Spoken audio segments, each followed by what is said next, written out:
Tower of London. Du thuyền của chúng tôi bắt đầu. After that, we cruised to the Royal Borough of Greenwich.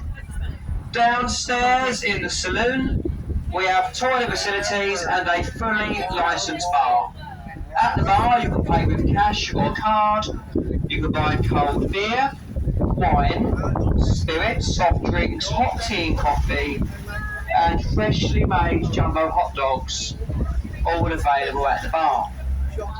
On the journey, I'm going to be pointing out some places of interest, but I will warn you that we're not tour guides on these boats. We're only the crew of the boat.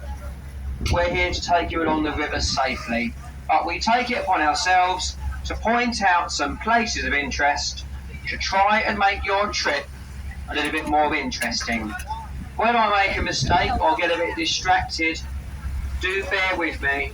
I'll find where I was eventually. On our right, we're passing the London Eye. That's London's #1 tourist attraction. It opened in the Millennium Year and it was sponsored by British Airways. They sold the Eye because it wasn't making them enough money. But on a sunny day here in London, the Eye can make up to £16,500 in only 30 minutes. So I have no idea what kind of money they wanted to make, but apparently that wasn't enough. The bridge ahead of the boat is Charing Cross Railway Bridge, and we also have 2 footbridges here. We have the Golden Jubilee Walkway and the Hungerford Footbridge. These were added to commemorate Queen Elizabeth II's Golden Jubilee. As we pass through this bridge, it's the only point on our journey today where we pass under and over a railway at the same time. And that's because we're just passing over the Northern and Bakerloo lines of London Underground. Through this bridge and off to the right is Royal Festival Hall, the last remaining building from the Festival of Britain in 1951. The acoustics in that concert hall are so effective, you can't even hear the sound of the trains running alongside.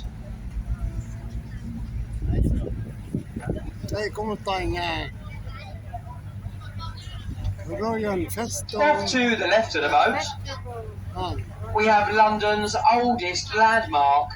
That's Cleopatra's Needle. That obelisk stood in Heliopolis in Egypt in around 1500 BC. That was given to us by a grateful Egyptian viceroy called Muhammad Ali. And that was after British victories over the French at the Battle of the River Nile and the Battle of Alexandria. If you look at the sphinxes, they are facing the obelisk, admiring it. But traditionally, sphinxes are guardians, so they ought to be facing away. By the time the Egyptians told us it was wrong, the concrete had dried, and it's remained the same ever since. Not many people know that, but I do, and I tell everyone. Now we're about to pass through Waterloo Bridge, which is affectionately known as the Ladies' Bridge, and that's because it was built by the Women's Land Army during the Second World War. The ladies built the longest bridge in central London. It's just under a quarter of a mile. It's also one of the only bridges in central London to have been built on time and on budget. So well done the girls. On our left is Somerset House with its green dome. That was built by William Chambers in 1796. It was home to the registrar for all births, marriages and deaths. They had a curious nickname in our civil service. They were known as the Hatcham, Matcham and Dispatcham Department. When they eventually moved out, the Inland Revenue moved in, so it became the Catcham Department instead. On our right, we've got a large concrete building. That's the National Theatre. It was voted the ugliest building in London for over 10 years. That was until somebody finally built an uglier building downriver in Woolwich, which is actually a Tesco. Well, this area on the right, this is the South Bank Centre. They have over 5,000 performances throughout the year, and they have some excellent street food markets as well. Off to our left is a large white ship with a yellow funnel. That's HQS Wellington. She escorted merchant ships during the Second World War, and in 1948 she was moved to Victoria Embankment to become the livery hall for the Honourable Company of Master Mariners. She's basically a drinking club for retired sea captains. Behind the Wellington is a stone archway and two silver dragons, one on either side of the road. That's Temple Stairs Arch, the western boundary for the City of London, where we're about to enter, and the City of Westminster, we're about to leave. Now, the City of London is one of the smallest capital cities in the world. It's only 1 square mile. You'll find silver dragons guarding every major entrance to the City of London. They've been placed there to protect it from all evil. But I'm not too sure they work. On our right is a red brick building with a tower on top. That's Stamford Wharf. It's locally known as the Oxo Tower. That building was a coal store for the famous Oxo Company. When they had it designed, it was illegal to advertise on the banks of the Thames unless your company worked with boats. Now, because Oxo makes stock cubes, they have nothing to do with boats, so they were taken to court, and they argued it was merely a coincidence. Now, the windows up on their towers spelled their company name, Oxo. Now, surprisingly, the judge actually agreed with them. They've had over 90 years of free advertising ever since. I think they got away with a technicality, something about gravy boats. Well, off to our left is a red brick building with stained glass windows. It looks a bit like a church. That's Sion Hall. It was a college and a library for the Anglican clergy. Over the years, that building was home to more than 100,000 theological books and manuscripts, including Queen Victoria's personal Bible and diaries. The building next door with the sloped roof and the black spinneret. That's the old City of London School for Boys. It's where they educated many of our former MPs and Prime Ministers. Now, despite that, they do say that it was a good school, and Winston Churchill spent 2 weeks over there before he was expelled for fighting. The bridge ahead of the boat is Blackfriars Road Bridge. It was built at the request of Queen Victoria to commemorate a Dominican monastery that stood over on the left. The monks at that monastery wore black habits, which is where we get the name Blackfriars. Now, if you look at the buttresses on this bridge, they resemble church pulpits, and there are statues of birds nesting underneath. On the upper side of the bridge, we have statues of freshwater birds, but on the lower side, we have statues of seawater birds. That's because this area is brackish water. It's a mixture of the two. The red columns are all the remains of the old London to Chatham and Dover Railway. That was taken down because it couldn't take the weight of the modern day trains. The red columns on either side, they weren't taken away because it would undermine the foundations of the other two bridges. This next bridge is Blackfriars Railway Bridge. It was built by John Wolfe Barry and Henry Mark Brunel. The Blackfriars Station actually sits on top of this bridge with the largest solar-powered roof in Europe.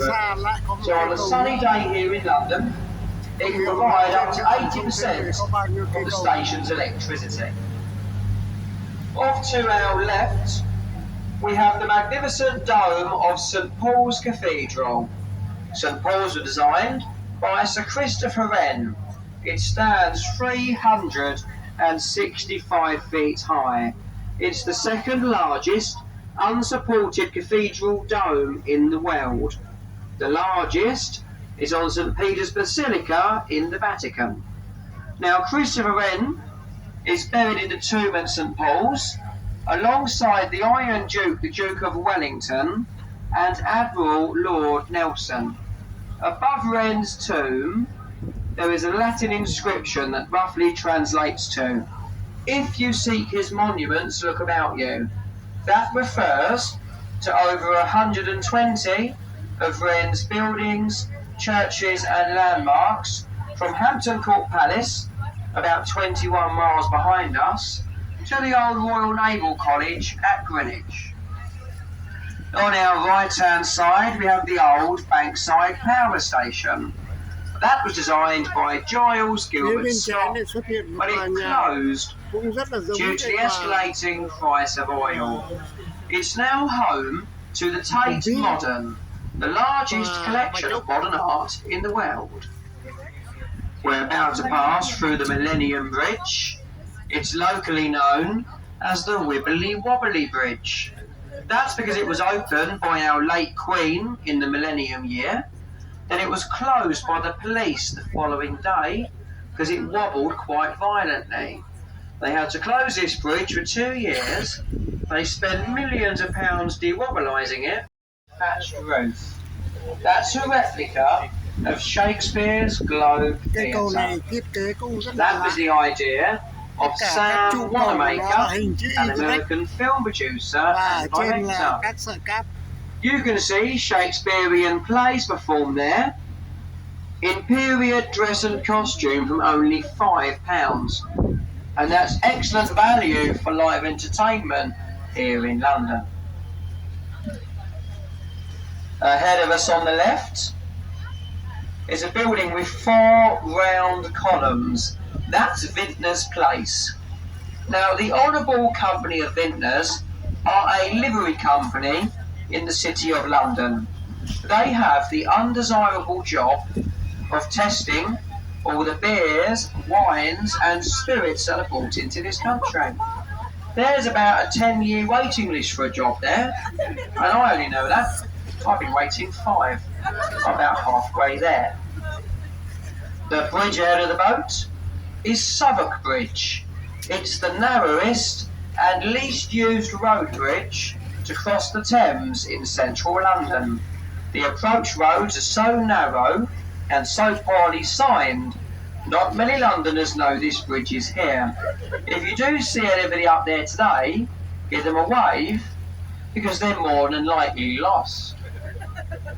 Off to our right, ahead of us, is a set of stairs next to the bridge leading into the water.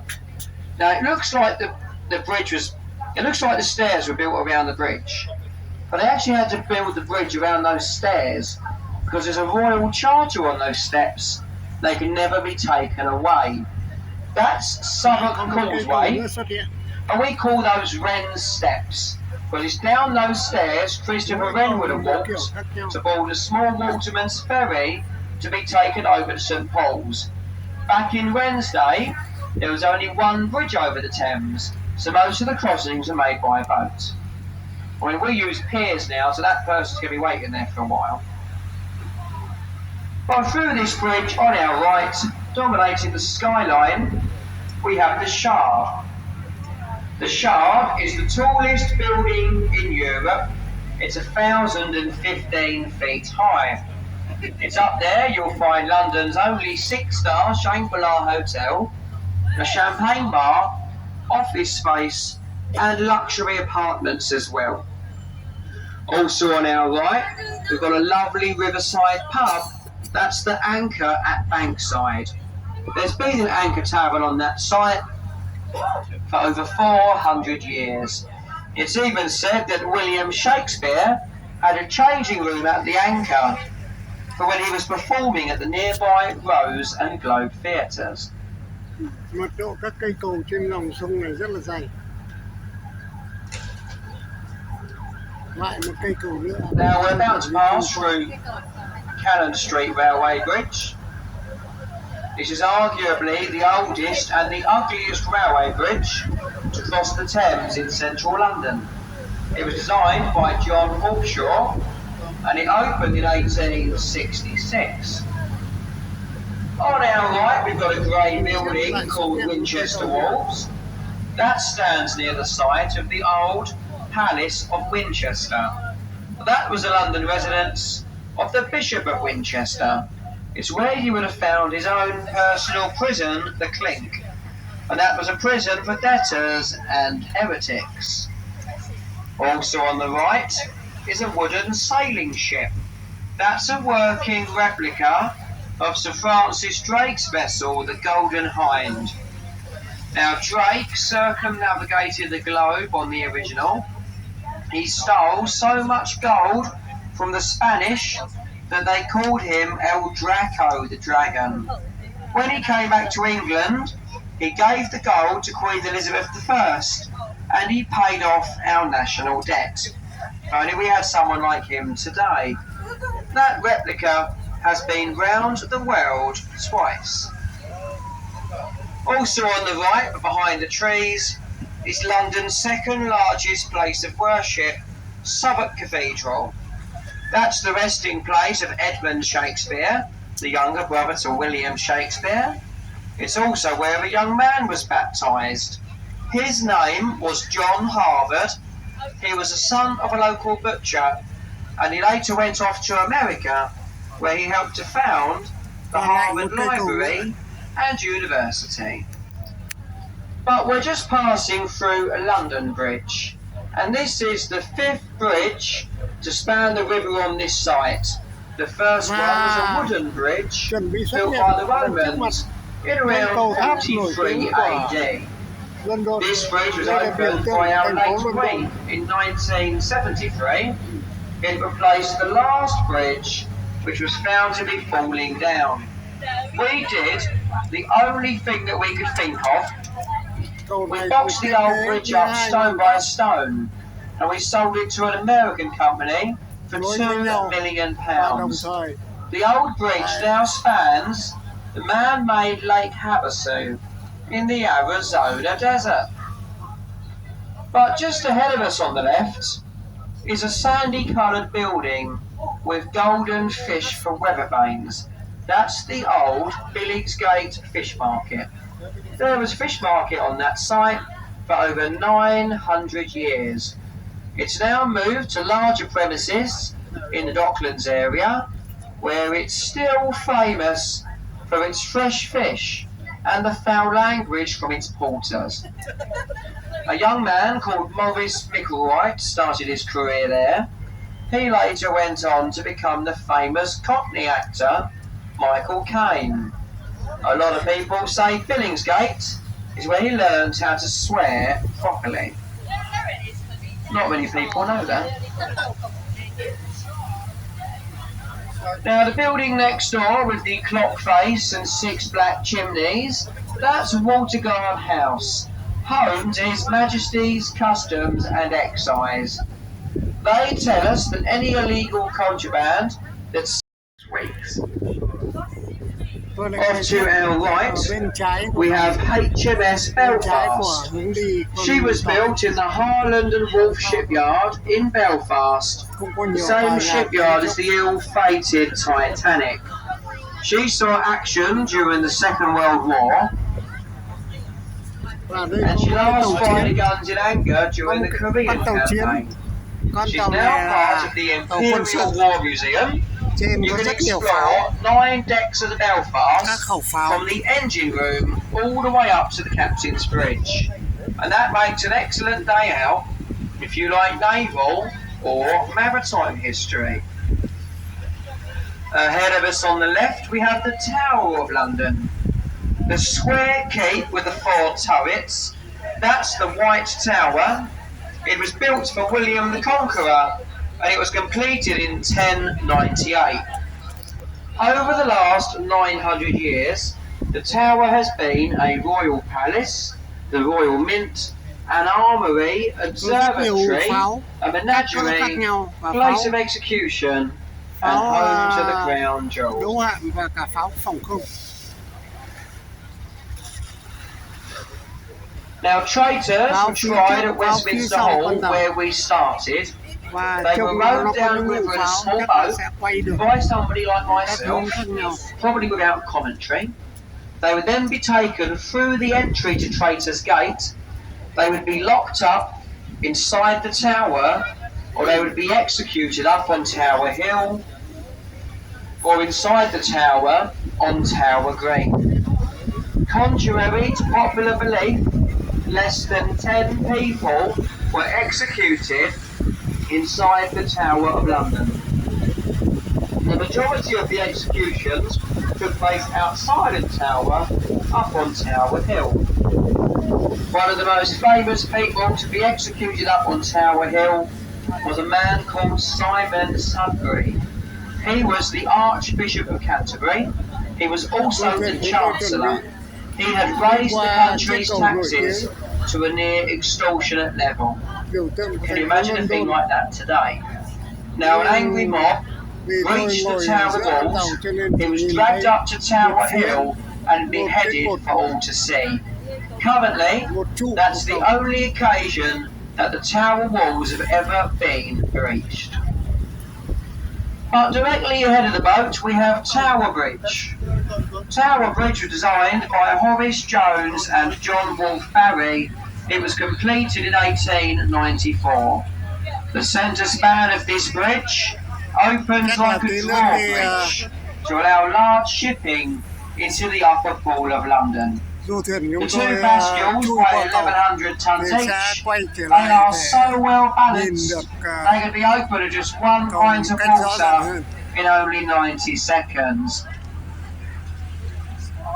Nowadays, the bridge is electric and it's a working museum as well. You can climb the North Tower, cross the top walkways, and then explore the Victorian engine rooms on the other side. As we pass through Tower Bridge, we leave the City of London, the 1 square mile, and we enter the Greater. Tôi bắt đầu lên chiếc du thuyền để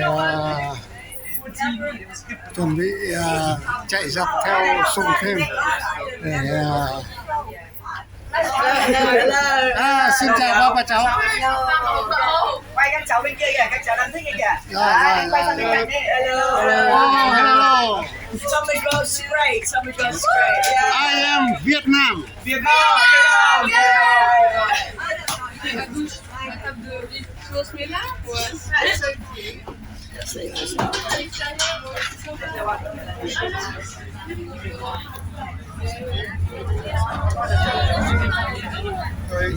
Đây là ở tầng trên của du thuyền, còn ở tầng dưới cũng rất đông.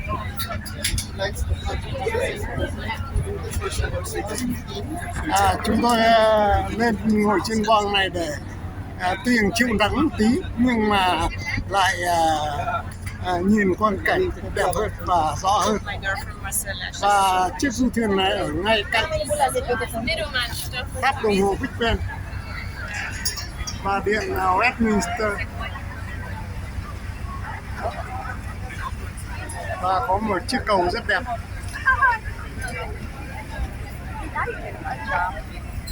Bên cạnh một vòng quay có 32, như đánh số từ 1 đến 33 là vì không có số 13. Nghe đồn rằng là có rất nhiều cặp đôi nhứa đã đính hôn trên vòng quay này, và đã có nhiều đám cưới được tổ chức tại đây.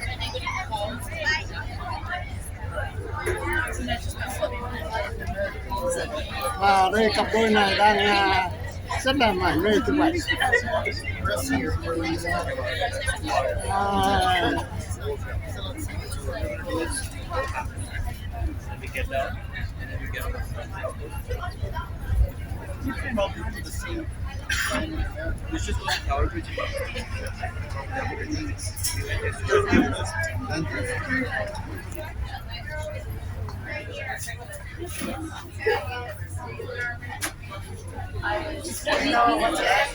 Hello, Quay dài thế. tôi muốn gặp bà để tôi kết thúc cái video này.